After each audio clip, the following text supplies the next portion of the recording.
name is Duncan Okach. I've been an advocate in this matter together with my two colleagues. And as has been indicated by my two colleagues, it is very, very clear from the ruling today. It was a ruling that has taken more than 1 hour, 30 minutes, and it is very, very well reasoned, and it tells of a very simple story, that this was actually a hyped arrest which has political intonation, and that the court will not have time for such kind of matters being brought to the court.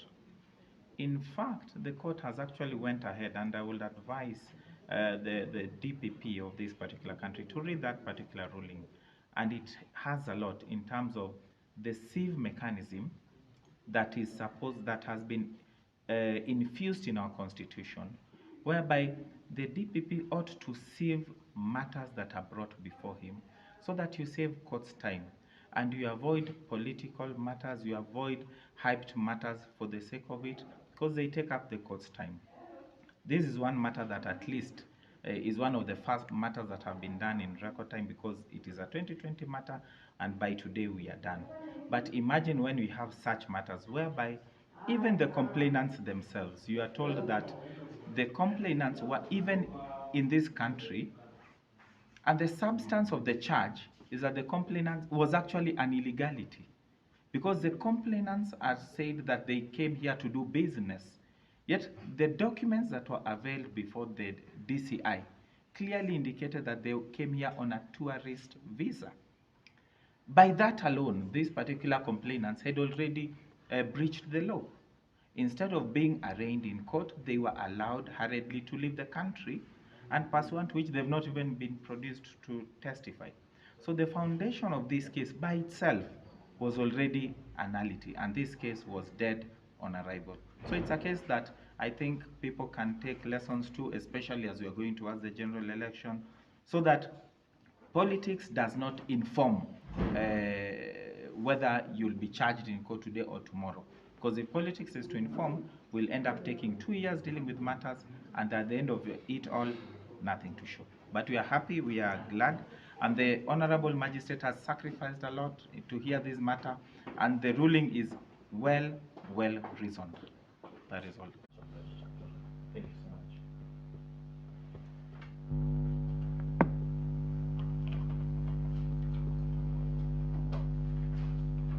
I was in this matter from the beginning up to now, and it has ended. It is clear that the covert nature of the arrest, the shambolic evidence, and the theatrics that accompanied all this matter from the beginning was only stage managed to be good fodder for the media. There was actually no evidence. In a matter where a matter of such magnitude that touches on almost 40 billion Kenya shillings, and prosecution fails to produce complainants in court to testify, then you read malice. From the ruling that we have just heard, it is clear that malice is defeated. And in the event, they never even bothered to ask for the copy of the ruling. They never bothered even to ask for anything. They don't even want to appeal about it. That shows you that this thing was a whole sham from the beginning. It is true the court has actually vindicated the accused persons. The court was extremely cautious on putting the accused persons on their defense for no reason. It has actually saved the court's time, and we applaud the judiciary for the braveness and the candid and meticulous way in which this matter has been handled. That is all.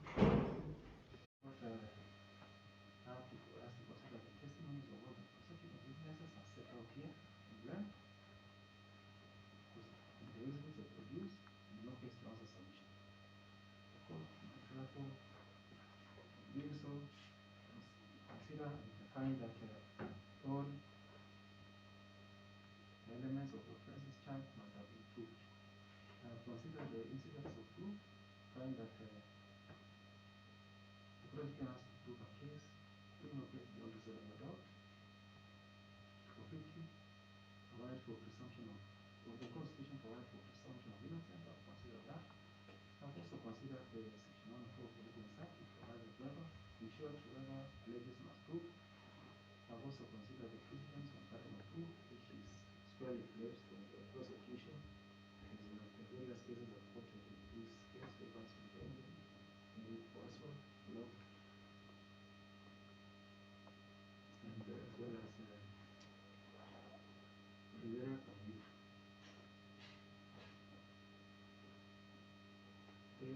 The question whether there is a prima facie case or not has also been explained in various cases, like the case of Herman versus the public, which I've considered at length. I've also considered various other cases on how to determine whether or not there is a case to answer, including the case of John Kushamba,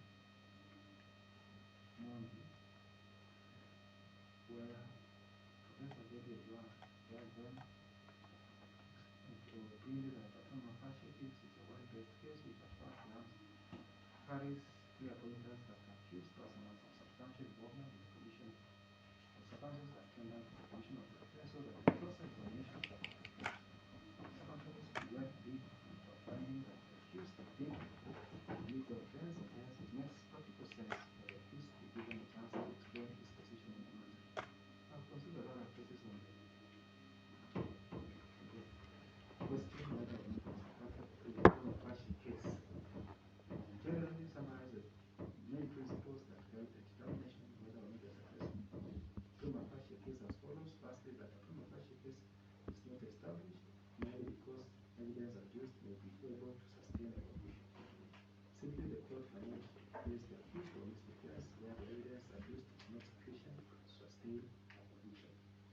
Secondly, a prima facie case is not established just because some evidence, irrespective of credibility, value, weight, seems to link the accused to the offense charged. And thirdly, a mere single of evidence can never be enough, nor can any amount of worthless distinct evidence. Section 110 of the Mpesa Buy gives a determination of what should happen. If there is no case to answer, then an accused person is acquitted. If there is a case to answer, then an accused person is placed on his defense. The court in brief said that if there is no evidence that the crime or rape has been committed by the defendant, there is no difficulty to the judge will just proceed to stop the case. On the charges before court, the charge of conspiracy is defined in the various authorities that have cited here. The charge simply it's a secret plan.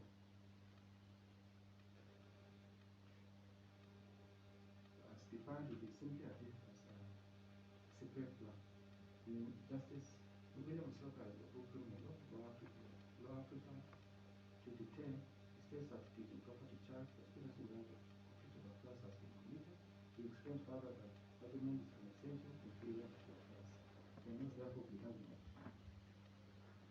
Oxford Advanced Dictionary says it's a secret plan by a group of people.